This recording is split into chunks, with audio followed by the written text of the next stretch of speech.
By the year 2050, for the very first time in the entire history of our species, there will be more people on this planet over the age of 60 than under the age of 15. Yeah, it's wild. The fundamental structure of human society is just, well, it's flipping upside down.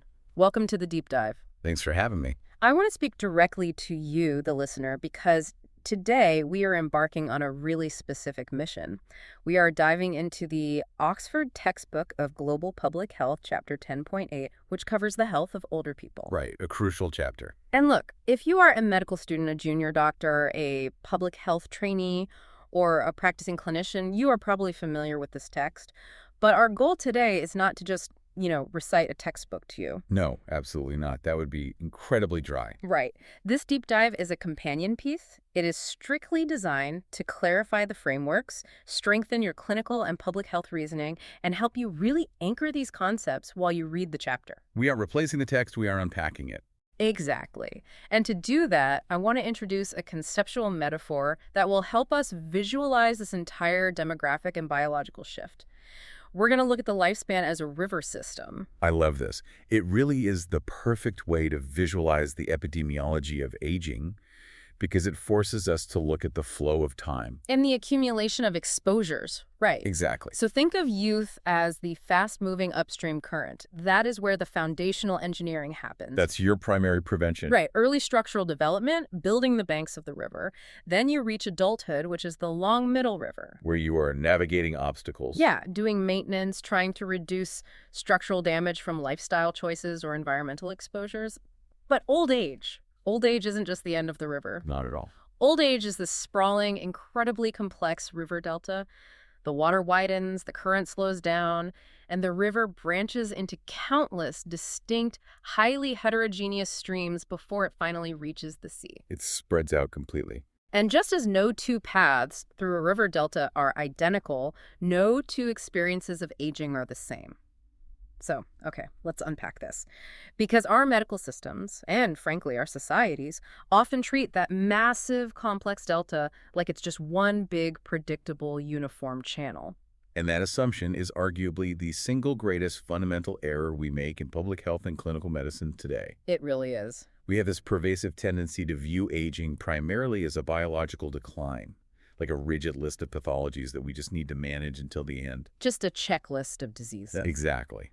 But what we're really looking at is a profound demographic and physiological transition. The core goal for our discussion today is to shift your perspective. Right. We need to move away from viewing aging merely as an inevitable clinical burden. Right. And instead, we must understand it as a dynamic phase of life that is actively shaped by policy, by built environments, and by community structure. Aging is a transition. It is not just a destination. Perfectly said. So let's start mapping this delta. The first challenge we run into is just defining what old actually is. For a very long time, the United Nations defined the elderly as anyone 60 years of age and over. Which is pretty broad. Very broad. Now, 65 plus is the much more common administrative benchmark. But even within that, gerontologists and epidemiologists have realized that grouping everyone over 65 into one bucket is, well, clinically useless. Completely useless. So we break it down. You have the young old from 60 to 69, the old from 70 to 79, the oldest old at 80 plus. And increasingly, because of the demographic tsunami we are experiencing, we are regularly talking about centenarians, people over 100. Right, and supercentenarians who are 110 and older. Yeah. We also use these broader sociological frameworks like the third age, which is viewed as this era of personal achievement, volunteering, and leisure after formal working life ends. Right, versus the fourth age, which is typically characterized by physical frailty and a really high level of dependency. And right there, just by looking at those categorizations, you are introduced to the most vital framework in gerontology, which is the heterogeneity of aging. Yes. This is a concept that anyone working in public health absolutely must internalize. As we age, we do not become more alike. We become vastly more different from one another. Exactly. Think about it clinically. If you walk into a room full of 8-year-olds, their physiological baselines, their renal function, their cardiovascular output, they're all going to be incredibly tightly clustered. The variance is minimal. But if you walk into a room full of 80-year-olds, the variance is staggering. Right. One 80-year-old in that room is running half marathons and sitting on a corporate board. And another 80-year-old in the exact same room requires total round-the-clock nursing care for basic feeding and bathing. Yeah. If you try to design a public health intervention based on the myth of the homogeneous elderly, your intervention is guaranteed to fail. You cannot build a single uniform levee that controls the entire sprawling river delta. It just doesn't work, and the sheer scale of this delta is expanding at a rate that is frankly hard to comprehend.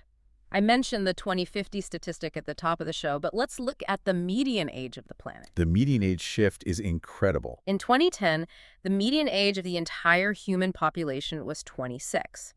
By 2050, the global median age will be 36. That is a massive shift in a ridiculously short time frame. And some countries are pushing the absolute limits of this. Spain, for example, is projected to hit a median age of 55. Wow. Half the country will be older than 55. But the most staggering statistics in the chapter highlight the differences in where this explosive growth is happening. Right, the geographic distribution. Between 2007 and 2009, 81% of the world's net gain of older individuals happened in low-income and middle-income countries. 81%. Yeah. Looking ahead to 2050, high-income countries will see a 71% increase in older adults. That's a lot, but low-income countries, they are staring down a 250% increase. The speed of the demographic shift in lower-income countries is completely unprecedented in human history. How do they even prepare for that? Well, to really grasp the economic and structural implications of this, it helps to contrast two very different demographic profiles, like Japan and India. Okay. If you look at Japan's population pyramid, it no longer looks like a pyramid. It is turning into a kite. A kite. Explain what that actually looks like structurally. Imagine a diamond or a kite shape. You have a very narrow base at the bottom, representing a small and shrinking population of children and youth. Right. Then it bulges significantly in the middle and upper middle sections, representing the massive cohorts of older adults. And it finishes with a long tail at the top, representing a very high proportion of the oldest old, particularly women. So it's completely top-heavy. Yes. Yeah. Japan's population is already experiencing negative growth.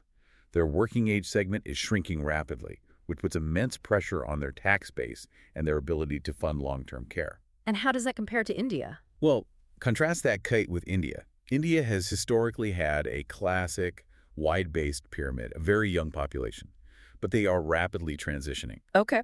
While India's overall proportion of older adults is currently much lower than Japan's, the absolute numbers are what should keep public health planners awake at night. Because there are just so many people. Because their baseline population is so massive. By 2050, India's 60-plus population is projected to hit 323 million people. That is essentially the size of the entire current United States population, entirely contained within just the over 60 demographic of one country. Exactly. The infrastructural requirements to support 323 million older adults, the clinics, the medications, the transport systems, the specialized surgical units.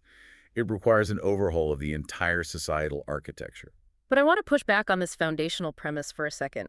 We keep throwing around the age 65 as this magical threshold.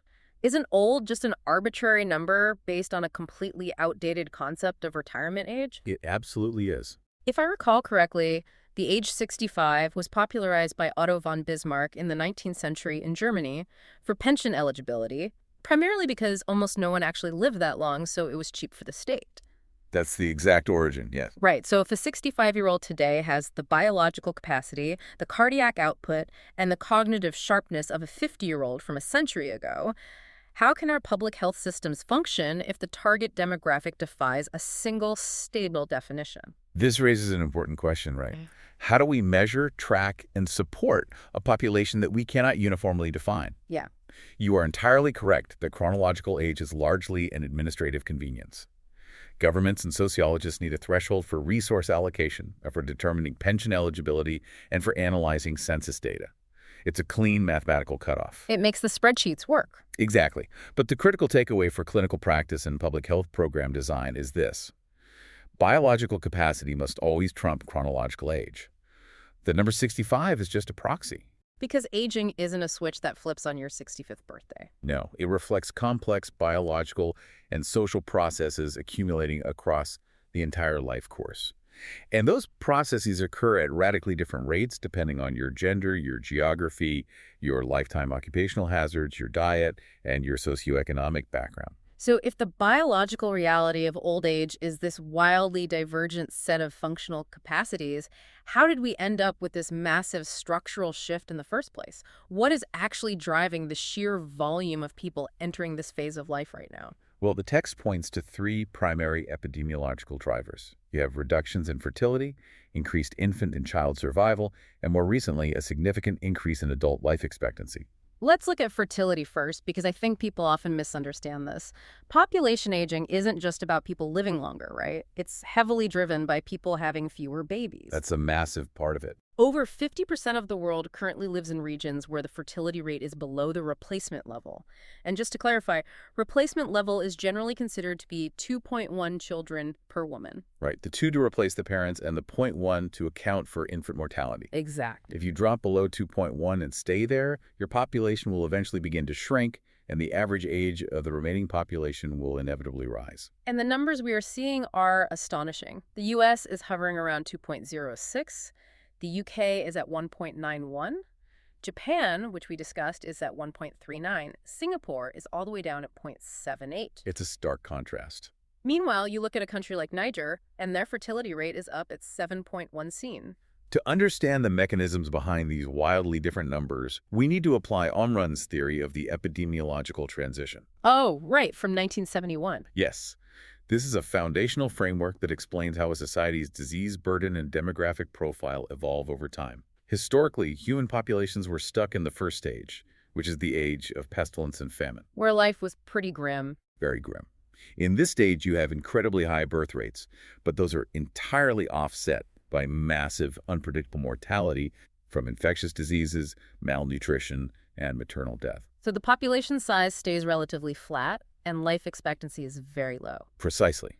Because infectious diseases like cholera, tuberculosis, and smallpox were indiscriminately wiping out huge swaths of children and young adults. Yeah. Then, with the advent of modern public health, specifically improvements in sanitation, the provision of clean drinking water, widespread vaccination campaigns, and later antibiotic societies enter the second stage, the age of receding pandemics. And that's when infant and child survival skyrockets. Exactly. Suddenly, all those high birth rates are resulting in children who actually survive to adulthood. Consequently, populations explode in size. But eventually, this leads societies into a profound structural shift, doesn't it? It does.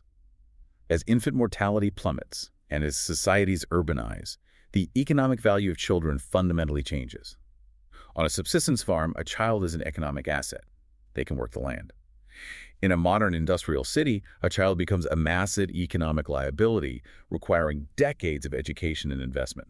So societies naturally begin to reduce their fertility rates. Yes. Finally, we reach Omran's third stage, the age of degenerative and man-made diseases, where chronic, non-communicable diseases, NCDs like heart disease, stroke, and cancer, become the dominant causes of death and disability. But that transition isn't just a neat historical progression that happens uniformly everywhere, is it? No, not at all. The chapter places a massive emphasis on the double burden currently facing low-income countries. You have nations that are rapidly moving into that third stage, their populations are aging, and they are suddenly dealing with an explosion of chronic non-communicable diseases like type 2 diabetes and ischemic heart disease. But crucially, they haven't yet conquered the infectious diseases from the earlier stages. I found a statistic in the text that blew my mind. In sub-Saharan Africa, an estimated 14% of adults living with HIV are aged 50 and over. Staggering. That creates a level of public health complexity that is almost unimaginable. It is the ultimate systems challenge. You have fragile healthcare infrastructures that were historically built to deliver acute interventions like maternal care or childhood vaccines, now trying to manage a 60-year-old patient who needs lifelong antiretroviral therapy for HIV, insulin for their diabetes, and management for their heart failure. All at the same time. All at once. And to navigate this conceptually, we have to strictly differentiate between two distinct epidemiological metrics that often get confused: life expectancy at birth versus life expectancy at age 60. Break that down for us, because I think you're right. The general public hears life expectancy and assumes it means how long the average person in that country lives. It's a really common misconception. Life expectancy at birth is an average that is heavily skewed by infant and child mortality. Let me give you the classic example from the text. In Malawi in 2009, the male life expectancy at birth was a mere 44 years. Which sounds incredibly young. Right. Now, if you are a health planner and you only look at that single number, you might logically conclude, well, there are almost no older people in Malawi. Everyone dies in their 40s, so we don't need to build geriatric services. But that's wrong. It is a statistical illusion. That number is dragged down by high mortality in the first few years of life. If a Malawian male managed to survive the perilous upstream waters of childhood, made it through young adulthood without succumbing to trauma or infectious disease, and reached age 60, his life expectancy shifted dramatically. How so? That 60-year-old man could expect to live to 72. Wow, so the upstream mortality completely masks the downstream longevity. There are older populations in these countries. They're just mathematically obscured if you only look at the life expectancy at birth. Exactly. And what we are seeing now, particularly in high-income countries, is a completely different phenomenon. The deceleration of mortality in advanced ages. What does that mean? The rate of death actually begins to slow down when populations hit their 80s and 90s. The gains in overall life expectancy that we are seeing today in places like the UK or Japan are no longer coming from saving children. We've largely maximized child survival. Right. The new gains are coming from saving adults from cardiovascular events in their 60s and extending life in the oldest cohorts. It's like celebrating that we finally fixed the plumbing in a historic house so the water flows freely and efficiently, but suddenly realizing that because the plumbing works so well, the new pipes are exposed to entirely different environmental wear and tear, like mineral buildup or internal corrosion that we never had to worry about before simply because the house never stood this long. That's a great way to put it. The public health success story of the 20th century, the vaccines, the clean water, the discovery of statins and antihypertensives, we directly engineered the new crisis of chronic disease management. It is the great paradox of public health success. We engineered our way out of premature death, and in doing so, we essentially created the fourth age. Which leads us to a really uncomfortable question. We are undeniably adding years to life. But are we adding life to those years? That is the big debate. This is the core debate between quality and quantity. The key metric that public health professionals use to measure this is health-adjusted life expectancy, or HALE. HALE takes your total life expectancy and mathematically subtracts the time you're expected to spend living with a severe disability or chronic illness. So it gives you an estimate of your healthy years. Right. Japan, unsurprisingly, leads the pack here with a HALE at birth of 75 years. That means a baby born in Japan today can expect 75 years of relatively good health before significant disability sets in. Which is phenomenal. But when you look globally, the inequalities in this metric are brutal. Let's look at the European Union. For a 50-year-old man today, the expected healthy years he has remaining range from just 9.1 years in Estonia to 23.6 years in Denmark. That's a massive gap.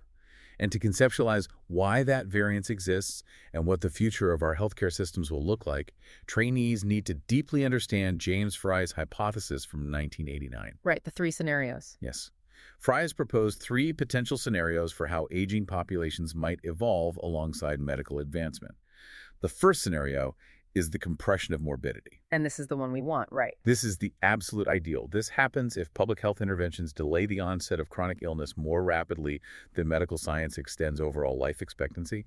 We effectively squeeze the period of sickness into a tiny, brief window right at the very end of life. So in that scenario, you live healthy into your mid-80s, you experience a very brief period of rapid decline, and then you die. Your biological delta is very short. Precisely. The second scenario is the expansion of morbidity. This is the absolute nightmare scenario for health economists and sociologists. What does that look like? This happens if medical science becomes brilliantly effective at preventing fatal events like stenting a massive heart attack or curing a specific cancer, but remains terrible at preventing chronic, progressive, disabling conditions like osteoarthritis, Parkinson's, or Alzheimer's. Oh, I see. In this scenario, we aren't prolonging health. We're merely prolonging the dying process.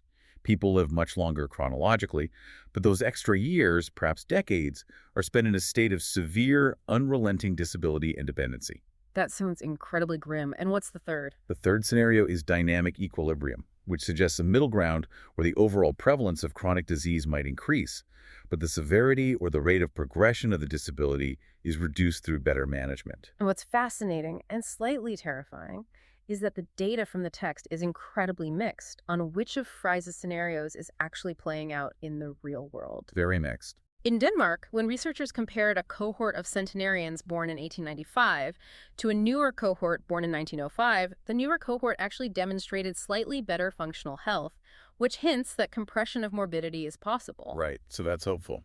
But in the UK, life expectancy is increasing faster than healthy life expectancy. They project that men are expected to live an extra 2.2 years in poor health. And in the United States, the trend is even more concerning. Successive cohorts of Americans aged 51 to 56 are actually arriving at that age in poorer health than the generation before them. Yeah, reporting more chronic pain, more cardiovascular conditions, and more difficulty with basic daily tasks. Which is just wild to think about. And it demonstrates a vital public health truth. Compression of morbidity is not a biological given. It is not an inevitable evolutionary outcome. It is highly, highly dependent on cumulative risk factors and lifelong exposures. Yeah, the text provides a stark mathematical model to illustrate this. Take a 65-year-old man who has maintained a healthy weight and is a lifelong non-smoker. Statistically, he is expected to live about 21 more years, and critically, 16.5 of those years will be in good health. Okay. Now, take a 65-year-old man who is a smoker. He will live about 15.4 more years. He loses about 5.5 years of total life. But the devastating part is his health-adjusted life. He will only experience 9.4 years in good health. That's a dramatic drop. Primary prevention upstream completely dictates the width and the navigability of the healthy channel downstream. Absolutely. Here's where it gets really interesting, though. The demographic biodemographer James Wappel argues that we haven't even come close to hitting the biological maximum lifespan yet. Right. When epidemiologists look at the data, there is no deceleration in the rate of maximum lifespan increase. We could be pushing toward a reality where living well past 100 is completely commonplace for children born today in high-income countries. But if we achieve that radical extension of quantity, without achieving the compression of morbidity, if we get an expansion of morbidity, instead the societal and economic cost of providing decades of high-level nursing care to millions of centenarians will be astronomical. Yeah, the systems just aren't built for it. So let's pivot from the mathematical models of healthy years to the specific physical realities on the ground. What are the actual biological mechanisms and diseases that are robbing older populations of those healthy years? Well, if we look at disability-adjusted life years, or DALYs, which is the metric that combines years of life lost to premature death with years lived with disability, the major global culprits in the 60-plus population are largely what you'd expect. Cardiovascular stuff mostly, right? Yes. Cardiovascular diseases, specifically ischemic heart disease and cerebrovascular disease like strokes, dominate the mortality statistics. You also have the massive burden of various cancers and chronic obstructive pulmonary disease, or COPD, driven heavily by historical smoking rates and occupational exposures. Those are the killers. But then you have the conditions that don't necessarily kill you immediately, but cause massive, prolonged disability. Which is where things get really tough. Dementia is the most terrifying example. There are currently over 35 million people worldwide living with dementia, and due to the sheer volume of people entering the oldest age brackets, that number is doubling every 20 years. Doubling. Yeah. In a massive 7-country longitudinal study mentioned in the text, the incidence rate of dementia was 20 to 30 cases per 1,000 person years. Then there's the musculoskeletal burden, which I think is chronically underdiscussed. It absolutely is. For men over 65, osteoarthritis and osteoporosis cause just as much disability as cardiovascular disease. And for women, musculoskeletal disease is the single most important contributor to disability, period. It overrides everything else in terms of daily functional limitation. And we have to talk about falls alongside that. 30% of community-dwelling older adults fall every single year. 5 to 10% of those falls result in serious injury, like a hip fracture or a traumatic brain injury. And this brings us to the most crucial clinical and conceptual framework for anyone treating older adults: multimorbidity. Yes. Multimorbidity is the co-occurrence of 2 or more chronic conditions in the same individual. It is not the exception in geriatric medicine. It is the statistical norm. An Australian study of people aged 70 and older showed a median of 7.0 conditions per person. 7 distinct pathological processes happening simultaneously. This requires profound systems thinking. Our entire medical architecture, Our diagnostic guidelines, our highly siloed specialty departments, the way we design our double-blind randomized clinical trials is built almost entirely on a single disease model. Right, we study a blood pressure drug on a population that only has high blood pressure. Exactly. But older patients do not present with single, isolated diseases. They present as deeply complex, highly interconnected, overlapping systems of pathophysiology. If you treat their ischemic heart disease aggressively with diuretics, you might drastically exacerbate their underlying renal impairment. It's a balancing act. If you treat their severe neuropathic pain with strong analgesics, you might trigger acute cognitive delirium or severe constipation leading to a bowel obstruction. I often think of our modern hospitals acting like a team of mechanics on an assembly line trying to fix a delicate Swiss watch using sledgehammers. That's a terrifying image, but accurate. If you aggressively adjust one gear, say, you aggressively lower a patient's blood pressure to protect their kidneys based on a single disease guideline, you throw 3 other delicate gears entirely out of sync. That lowered blood pressure causes orthostatic hypotension. The patient stands up, they experience a fainting spell, they fall and fracture their hip. And it cascades from there. Right, that fractured hip leads to an emergency surgical admission. The prolonged bed rest post-surgery leads to a hospital-acquired pneumonia. The assembly line fixed the kidney, but they killed the patient. That analogy is painfully accurate. What's fascinating and tragic here is how this rigid, single-disease mindset leads directly to iatrogenic disease, which is disease or harm caused by the medical treatment itself. Oh, wow. In high-income countries, 60 to 90% of older people take prescription medications. Over 50% take multiple medications regularly, a phenomenon known as polypharmacy. But here is the critical physiological mechanism that is often ignored.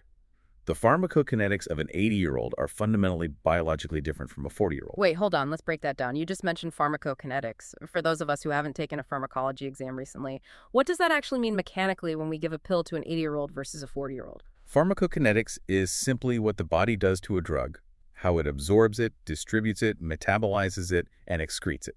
As human bodies age, our physical composition fundamentally changes. We lose lean muscle mass and total body water, and our proportion of body fat increases. This drastically alters the volume of distribution. Meaning where the drug goes in the body. Yes. If you give an 80-year-old a water-soluble drug, because they have less body water, the drug becomes highly concentrated in their blood, much more than in a younger person. Furthermore, older adults often have lower levels of albumin, a key protein in the blood. And drugs stick to that, right? Exactly. Many drugs bind to albumin to be transported safely.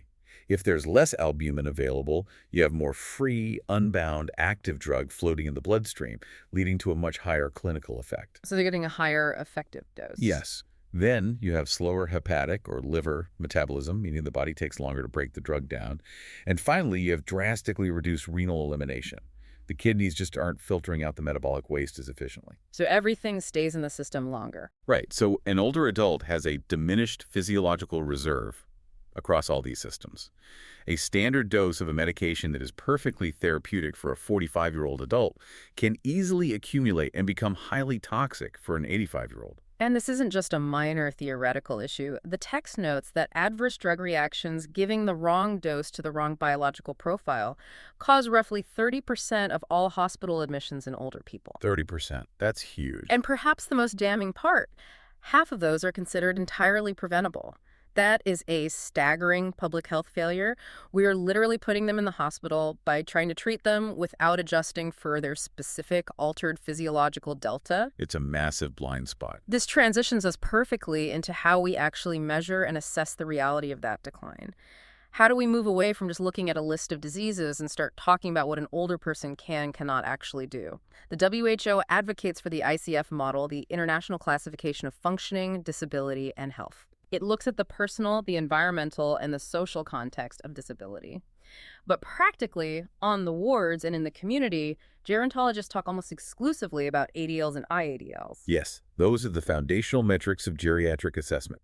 Activities of daily living, or ADLs, represent the absolute most basic, foundational physical tasks of human self-care. Like what? We are talking about bathing, feeding yourself, toileting, dressing, and transferring, which means moving from a bed to a chair. If you cannot perform ADLs, you require direct physical nursing care. And what about the IADLs? Instrumental activities of daily living, or IADLs, are slightly different. These are the higher-order, complex cognitive and physical tasks required to survive independently in a modern, structured society. Okay, so that's stuff like. This includes managing complex finances, cooking hot meals safely, taking the right medications at the right time and the right dosages, using public transportation, or operating a telephone. And understanding the mechanism of how those decline, and specifically the difference between an ADL and an IADL, can completely change how we assess if a family member can live alone safely. It really does. Often family members will look at an older parent and say, well, dad is fine. He can chop wood. He can dress himself. He eats like a horse. They are looking entirely at his ADLs. A patient might be perfectly physically capable of all their ADLs. But that's only half the picture. Right. If they undergo subtle cognitive decline and lose the IADL of managing their finances, they might forget to pay the electric bill for 3 months, the power gets shut off in the middle of winter, and they freeze in their home. Or if they lose the IADL of safely operating a stove and leave a burner on, the house burns down. Loss of IADLs often precedes the loss of ADLs, and when they go, the person can no longer live independently without massive external support, regardless of their physical strength. Exactly. You are distinguishing between physical mechanics and executive function. And to deeply understand why those capacities suddenly drop off, we have to look at the concept of frailty. Frailty is not just a synonym for being old or being weak. In geriatrics, frailty is a distinct, measurable clinical syndrome. The most famous framework for this is Fried's phenotype, developed by Linda Fried. And she defines it with 5 markers, right? Yes. She defines frailty through 5 specific, measurable markers: unintentional weight loss, self-reported exhaustion, weak grip strength, a slow walking pace, and very low physical activity. So if a patient has 3 or more, they are clinically frail. Right. Alternatively, you have the frailty index, which is a mathematical accumulation of deficits across multiple physiological systems. Interestingly, the epidemiological data consistently shows a fascinating paradox. What's that? Women tend to accumulate significantly more deficits on the frailty index than men at the exact same chronological age, yet women tolerate those deficits much better and have a lower risk of mortality for any given score. But I want to go back to what frailty actually means biologically. It isn't just about being physically weak, is it? No, the absolute core concept of frailty is the loss of adaptive reserve. Adaptive reserve. Think of adaptive reserve as a biological shock absorber or a physiological buffer. If a robust, healthy 30-year-old gets a minor infection, like a urinary tract infection, they might feel awful for a few days, take a course of antibiotics, and their body bounces back completely. Because they have that buffer. Their biological buffer absorbs the systemic stress without missing a beat. Now, if a frail 85-year-old gets that exact same simple urinary tract infection, their body fundamentally lacks the reserve to absorb the physiological stress. And it just spirals. That minor infection tips their entire biological system into chaos. It causes acute delirium, which leads to confusion, which leads them to stop drinking water, which leads to severe dehydration, which causes a drop in blood pressure, which leads to a fall, a broken hip, and potentially death. Frailty is a state of highly precarious balance, where the smallest environmental or internal stressor causes a catastrophic, cascading system failure. That is a terrifying precipice to walk every single day, and it is vital to remember that this precipice isn't just physical. Mental health in older age is deeply, inextricably tied to this loss of adaptive reserve. It's all connected. You have the obvious psychosocial stressors, the bereavement of outliving your friends and spouse, the profound financial anxiety of a fixed income. But there's also the terminal decline theory, Which is really sobering. this theory suggests that people who have maintained completely stable, healthy psychological profiles throughout their entire lives can experience a sudden, severe onset of psychological morbidity and cognitive decline right near the very end of life, almost as a harbinger of mortality. Yeah. Furthermore, there is a massive bidirectional correlation between clinical depression and physical comorbidities. If you are living with constant chronic pain from osteoarthritis, and you have lost your mobility so you can no longer leave your house, depression isn't just a psychological reaction, it is a systemic physiological one. Which is exactly why the conceptual distinction between a disease and a functional limitation is so critical for public health professionals. Osteoarthritis of the knee joint is a pathology. It is disease. The inability to climb the 3 stairs to enter your apartment is a functional limitation. Got it. In public health, we might not have the medical technology to reverse or cure the osteoarthritis in an 85-year-old joint. But we can absolutely 100% intervene on the functional limitation. We can install a ramp. We could put in a stair lift. We have to ruthlessly separate the internal pathology from the external participation. And that transition, moving from the internal pathology of the individual to their external participation in the world, brings us to the sociological core of the chapter. How does society perceive and value that participation? This is where ageism comes in. Right.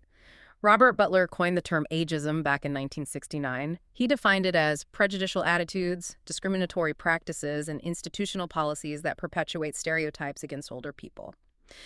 What's fascinating is how wildly subjective the perception of old actually is, depending on where you look. It varies so much globally. The textbook cites the European Social Survey, which found that in Norway, the cultural consensus was that youth definitively ended at age 33.7. But you travel to Greece, and the cultural perception is that old age doesn't even begin until 68.2. That's a huge swing. In America, a Pew Research report found that turning 85 was the most common, highly endorsed marker people use to define someone as genuinely old. It is tempting to view those differences as just interesting cultural quirks. But these subjective perceptions have devastating, measurable clinical consequences. Internalized ageism is a literal public health hazard. When older adults internalize these pervasive negative stereotypes, when they genuinely believe the cultural narrative that being old intrinsically means being useless, senile, incapable, or a burden on society, they objectively experience worse functional health over time. That's heartbreaking. Conversely, we must look at the groundbreaking research by Becca Levy. She conducted a longitudinal study demonstrating that older individuals who held positive self-perceptions of aging, who viewed it as a time of wisdom, growth, and continued contribution, lived an average of 7.5 years longer than those with negative perceptions. Wait, let me just stop you right there. 7.5 years. Just from a positive psychological perception. 7.5 years. We're not talking about adherence to a new statin or undergoing a revolutionary cardiovascular surgery. We're talking about a mindset. How is that biologically possible? It sounds like magic, but it's deeply rooted in psychoneuroimmunology. When you internalize the belief that you are a burden or that decline is inevitable, you operate in a state of chronic psychological stress. Which means cortisol. Exactly. That elevates cortisol levels, increases systemic inflammation, and suppresses immune function. Furthermore, behavioral economics plays a role. If you believe your body is destined to fail, you are statistically far less likely to engage in preventative health behaviors. Because why bother? Right. You won't exercise, you won't adhere to your medication schedule, and you won't seek medical care early because you think, what's the point? I'm just getting old. A positive perception lowers inflammatory markers and drives proactive health engagement. 7.5 extra years. That is more effective than most modern pharmaceutical interventions. And yet, the way our global systems measure the economic value of older people completely reinforces those toxic negative stereotypes. Let's talk about the old age dependency ratio. Oh, this metric. If you read any economic paper on aging, you will see this term. It is the classic metric that simply compares the number of people aged 65 and over to the so-called working age population, which is defined as 15 to 64. By its very mathematical definition, it categorizes every single human being over the age of 65 as a dependent. It is a fundamentally flawed, highly reductionist economic metric. It structurally assumes that all human productivity miraculously ceases the moment a person hits their 65th birthday, which is empirically, demonstrably false. Yeah, it makes no sense. By relying on this metric, governments structurally render the massive economic contributions of older adults completely invisible. Why? Because those contributions often occur outside the formal taxable wage economy. The data on this invisible labor is mind-blowing. Let's look at volunteering and caregiving. In Australia, almost 30% of older people formally volunteer, contributing an estimated $2 billion to the economy. And that's just volunteering? But the informal caregiving is where the numbers get truly massive and where the dependency ratio completely falls apart. Grandparents are the largest providers of informal childcare in the world. Without a doubt. In Australia, again, grandparents provide regular care for 19% of all children under the age of 11.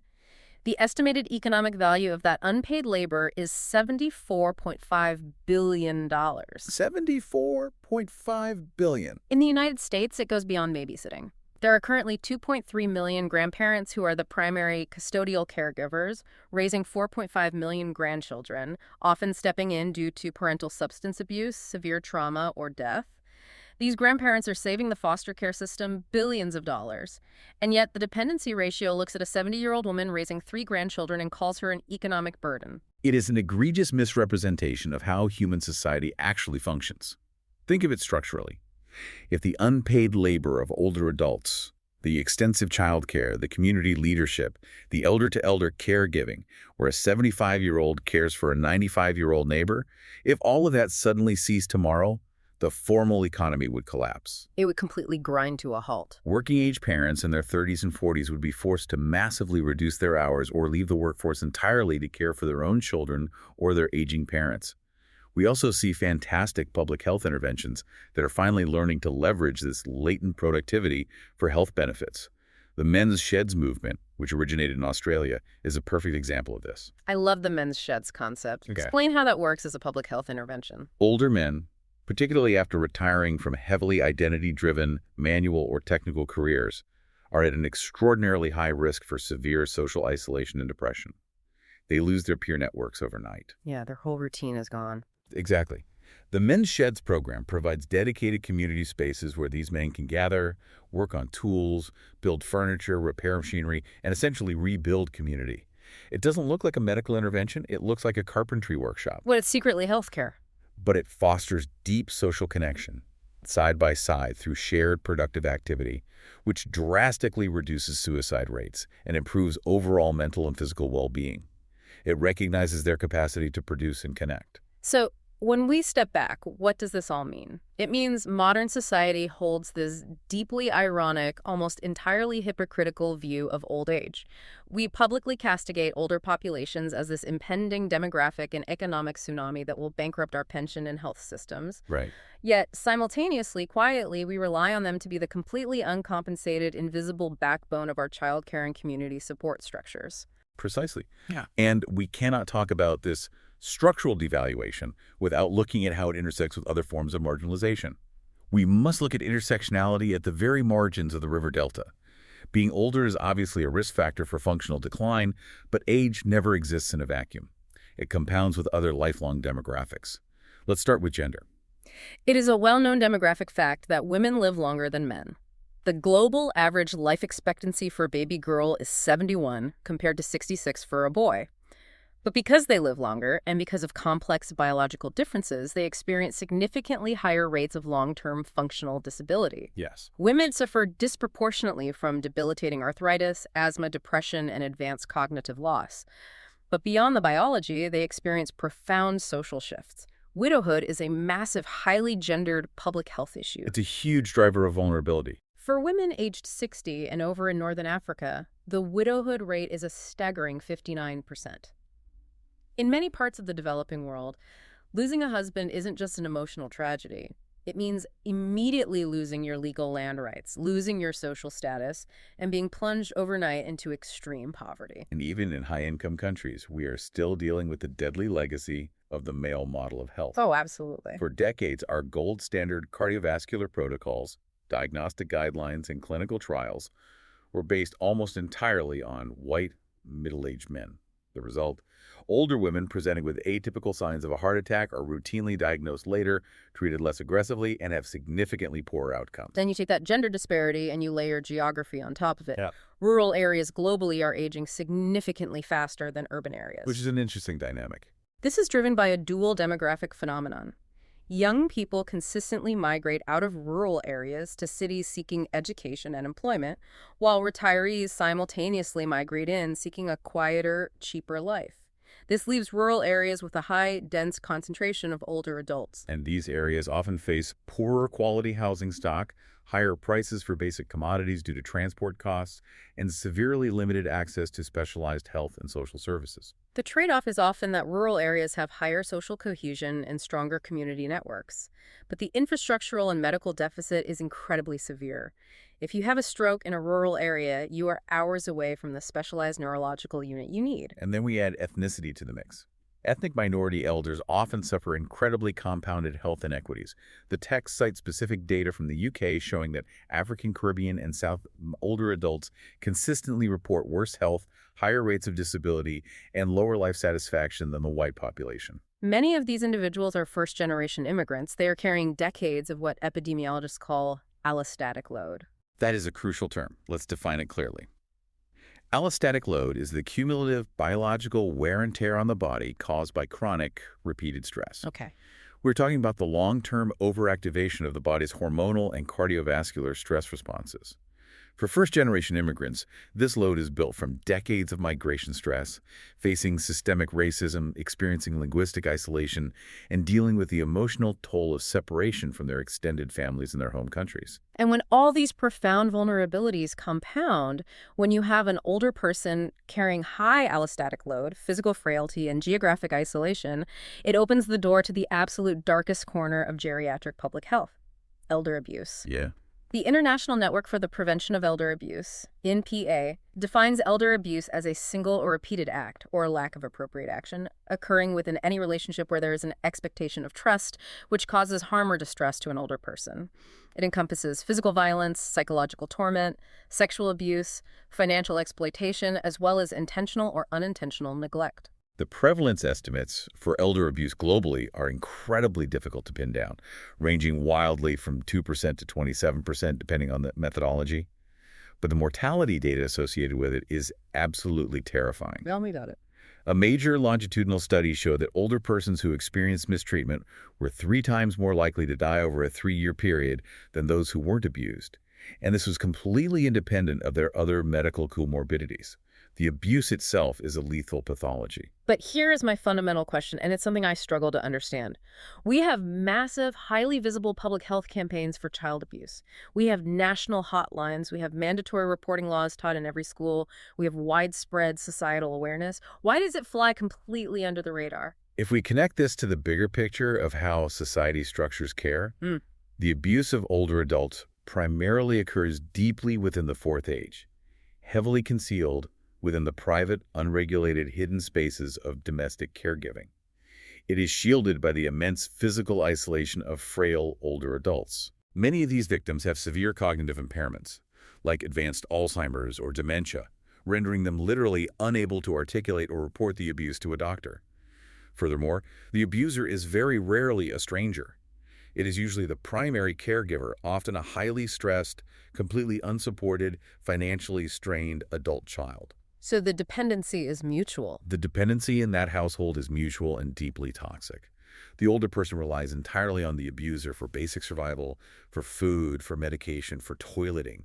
This creates a devastating, almost insurmountable barrier to intervention. Because if the older person reports their child, the child goes to jail, and the older person is instantly institutionalized. That's a horrific bind to be in. Being an older, widowed, ethnic minority woman living in an isolated rural home with progressing cognitive decline creates a nexus of extreme, virtually invisible public health vulnerability. Which means we desperately, urgently need better, more resilient systems. This brings us to how we actually respond to all this. Re-engineering the Delta. How do we build systems of care and prevention that actually work for this wildly heterogeneous, highly vulnerable population? Right. The text outlines Kalasha and Kickbush's 3 stages of health promotion across the life course. Stage 1 is early life. This is where you are building biological capacity. This means maximizing maternal nutrition, ensuring childhood vaccination, and promoting exercise in young adults to build peak bone density. Exactly. Stage 2 is adult life. Here, the public health goal is reducing cumulative damage. This means aggressive campaigns to help people quit smoking, controlling population-level blood pressure, and reducing occupational hazards. Stage 3 is late life. And this requires a cognitive shift. It does. At this point, you aren't trying to build massive new capacity. Your interventions are entirely focused on minimizing the progression of existing disease, protecting the patient against environmental stress, and compensating for lost function. Let's look closely at clinical prevention in that 3rd stage, because it is fiercely debated. There is a massive, ongoing discussion in preventative cardiology around the concept of the polypill. Oh, the polypill. Epidemiologists estimate that if we combine 3 low-dose antihypertensives, a statin to lower cholesterol, a low-dose aspirin, and folic acid into a single, cheap, daily pill, it could theoretically prevent up to 80% of all strokes and coronary heart disease events in the population. The theoretical math is astonishing. Some radical public health advocates suggest we should just universally distribute it to every single human being over the age of 55, regardless of their individual baseline risk. But applying multi-chemoprophylaxis universally runs absolutely headfirst into the iatrogenic risks we discussed earlier regarding pharmacokinetics. The safety issues, the potential for mass adverse drug reactions, and the ethical implications of mass medicating an entire healthy population are profound. We also have physical interventions to consider. We know that falls and fractures are huge, rapid drivers of severe disability and mortality. The evidence clearly shows that multifactorial prevention works incredibly well. Like home modifications. Yeah, sending occupational therapists into the home to do hazard modifications, removing loose rugs, installing grab bars. It means muscle strengthening and balance retraining, like community Tai Chi programs, which are highly evidence-based for community-dwelling adults. Interestingly, the chapter notes that simply giving vitamin D supplementation doesn't seem to meaningfully prevent falls in the general healthy community. But it is highly effective for people living in institutionalized care facilities who likely have severe baseline deficiencies from lack of sunlight. Right. And as we discuss preventative systems, we absolutely must confront the ethics and the actual clinical efficacy of screening in the oldest old. This is a very difficult concept for junior clinicians to grasp. Very difficult. Why do most national breast cancer screening guidelines suggest stopping routine mammograms at age 70 or 74? Why do guidelines recommend stopping cervical cancer screening if a woman's previous smears over the last decade were normal? Because patients will say, wait, are you saying an 80-year-old woman can't get breast cancer? Are you just writing me off? Exactly, and it is crucial to explain the why.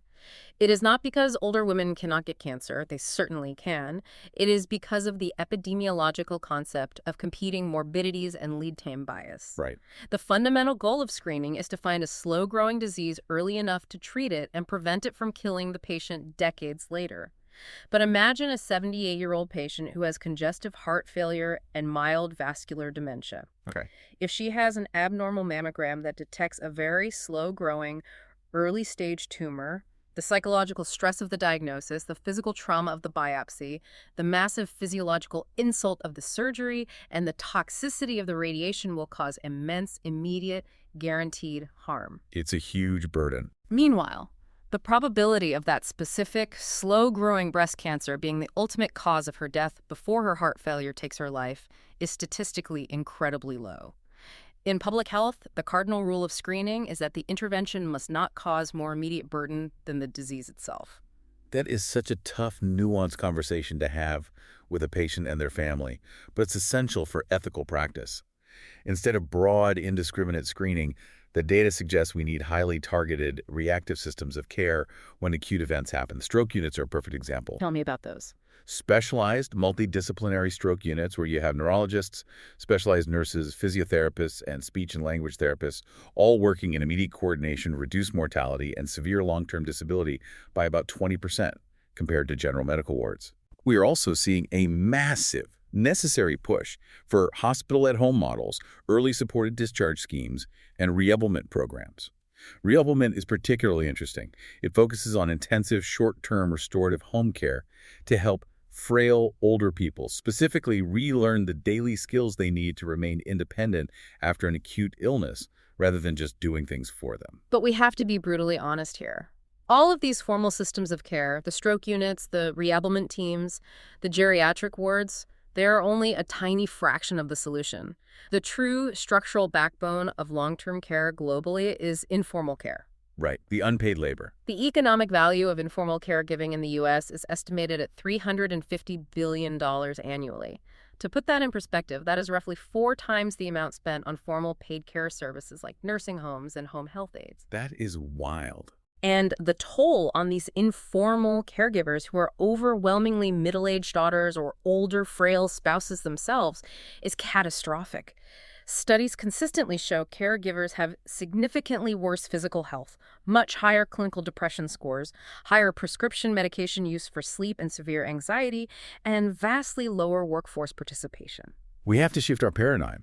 The healthcare system isn't just the gleaming hospital downtown. The actual healthcare system keeping society afloat is a 65-year-old daughter looking after her 88-year-old mother with advanced dementia in a two-bedroom apartment. Exactly. If that 65-year-old daughter's physical or mental health collapses from the allostatic load, her 88-year-old mother instantly becomes a deeply expensive ward of the state. To return to our foundational metaphor, you cannot stop the river delta from spreading out.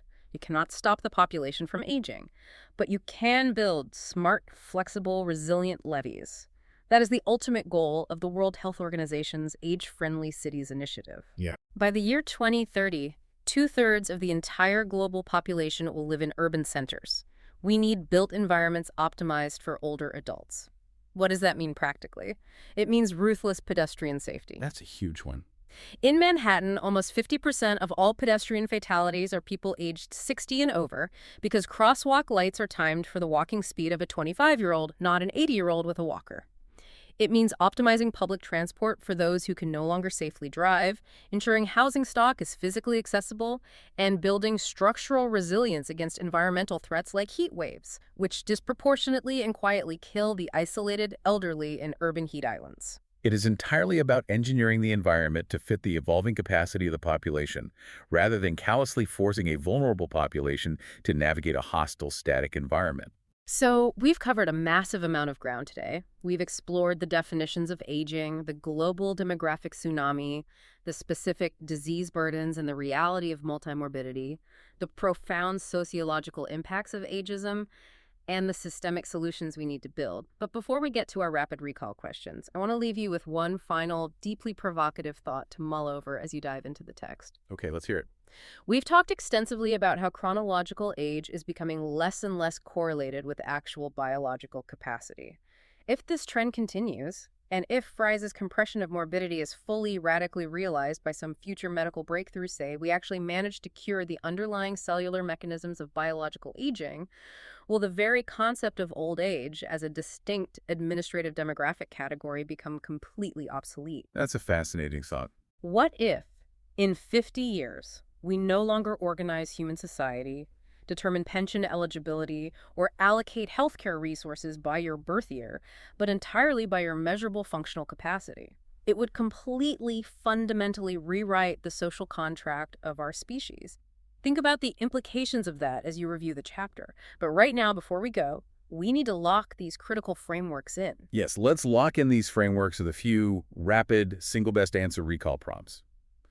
I'll read the question, we'll pause briefly to let you think, and then I'll give the correct answer and the rationale. It's good. Question 1. What is the primary epidemiological driver of the unprecedented structural aging of the global population? Take a beat to think about that. The answer is declines in fertility rates to below replacement levels, alongside historic gains in child survival, and more recently, adult life expectancy. If you need to review this mechanism, revisit the Determinants of Population Aging section to consolidate. Got it. What's next? Question 2. According to James Fry's hypothesis, what specific epidemiological scenario occurs if the onset of chronic disabling illness is delayed more rapidly than overall life expectancy increases? Lock in your answer. The answer is compression of morbidity. This results in a shorter period of severe illness at the very end of life. Revisit the morbidity and disability section for the nuances between this and expansion of morbidity. Love that concept. Okay, question 3. Question 3. In the context of geriatric functional assessment, what is the core difference between an ADL and an IADL? Think about the difference between a task and an executive function. Right, so the answer is ADLs are foundational self-care tasks like bathing, feeding, and toileting. IADLs are the higher-order cognitive and physical tasks required for independent living, such as managing complex finances and using transportation. Revisit the functioning, disability, and health section. Makes perfect sense. Next one. Question 4. Which specific clinical framework defines frailty through a measurable phenotype that includes unintentional weight loss, self-reported exhaustion, and weak grip strength? We talked about this one. The answer is Fry's frailty phenotype. Remember that frailty represents a critical loss of adaptive biological reserve. Revisit the frailty section to review all 5 markers. And the last one. Question 5. Why might traditional economic metrics, specifically the old age dependency ratio, be considered fundamentally flawed by modern gerontologists? Lock it in. The answer is because it strictly categorizes everyone over chronological age 65 as a dependent, completely ignoring the massive uncompensated economic productivity of older adults, such as informal volunteering and extensive grandparental childcare. Revisit productivity and social contribution to review the economic impact. Thank you so much for joining us on this deep dive into the Oxford chapter. Keep these frameworks at the front of your mind: the complexity of the river delta, the vital goal of compressing morbidity, and the absolute necessity of abandoning the single disease clinical model as you move forward in your studies and your medical practice. We'll see you next time. Here are the details of this episode.